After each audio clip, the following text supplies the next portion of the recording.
જાન પરત ફરતી હોય, સુનસાન હાઈવે હોય અને અચાનક હાઈવે પર લૂંટારૂ ટોળકીની એન્ટ્રી થાય અને દુલ્હનને ઉઠાવી જાય તો આપને આ ઘટના થોડી ફિલ્મી લાગશે, પણ ફિલ્મી લાગતી આ ઘટના ઘટી હતી રિયલમાં દાહોદમાં દુલ્હનનું અપહરણ થયું તો દાહોદ પોલીસ એક્શનમાં આવી દુલ્હનના અપહરણ કેસમાં આરોપીઓને ઝડપી કર્યા। સનસનીખેજ ચોંકાવનારા ખુલાસા શું છે આખી ઘટના જાણીએ દાહોદના આ ક્રાઇમ રિપોર્ટમાં।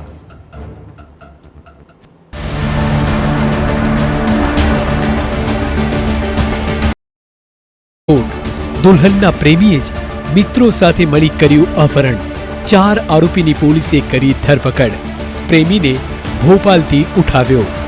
જુઓ પોલીસ ગિરફમાં રહેલ આ આરોપીઓને આ એ જ આરોપીઓ છે જેમણે તેમના બાકીના સાગરીતો સાથે મળી એક દુલ્હનનું અપહરણ કર્યું હતું।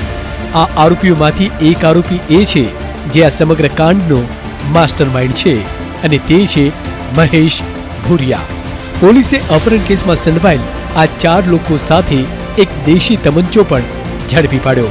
સાથે જ પોલીસે ભોપાલ ખાતેથી દુલ્હનનો પણ કબજો મેળવી દુલ્હનને તેના પરિવારજનોને પરત સોંપવાની તજવીજ હાથ ધરી તો પોલીસ તપાસમાં એવું પણ સામે આવ્યું કે અપહરણ કરનાર મહેશ ભુરિયા અગાઉ દુલ્હનના પ્રેમમાં હતો તો મહેશ ભુરિયા અગાઉથી જ લગ્ન કરેલો હોય। દુલ્હન સાથે તેનું પ્રેમ પ્રકરણ પૂર્ણ થઈ ગયું હતું જેથી તે એકતરફી પ્રેમમાં પાગલ બન્યો। મહેશ ભુરિયાએ લગ્ન કરી પરત ફરી રહેલ પોતાની પ્રેમિકા જે બીજાની દુલ્હન બની તેનું જ તેણે અપહરણ કર્યું। ગુનાનો મુખ્ય આરોપી મહેશ તોફાન ભુરિયા જે 6 વર્ષથી આ નવવધુ સાથે સંપર્કમાં હતા અને નવવધુના અન્યત્ર લગ્ન થઈ જતા એના પર ગુસ્સો રાખી આવેશમાં આવી અને એણે આ કૃત્ય કરેલું, જેમાં એની સાથે 14 જેટલા અન્ય આરોપીઓના નામ ખુલવા પામેલ છે।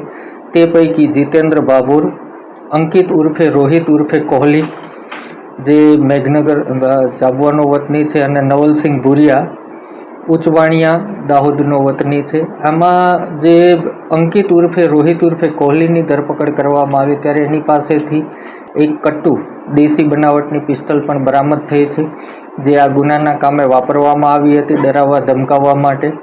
આમ આ રીતે આ ગુનાનો ભેદ ઉકેલાયેલ છે અને જે નવવધુ છે એમને હેમખેમ ઉગારી અને પોલીસ દાહોદ પરત લઈ આવી છે।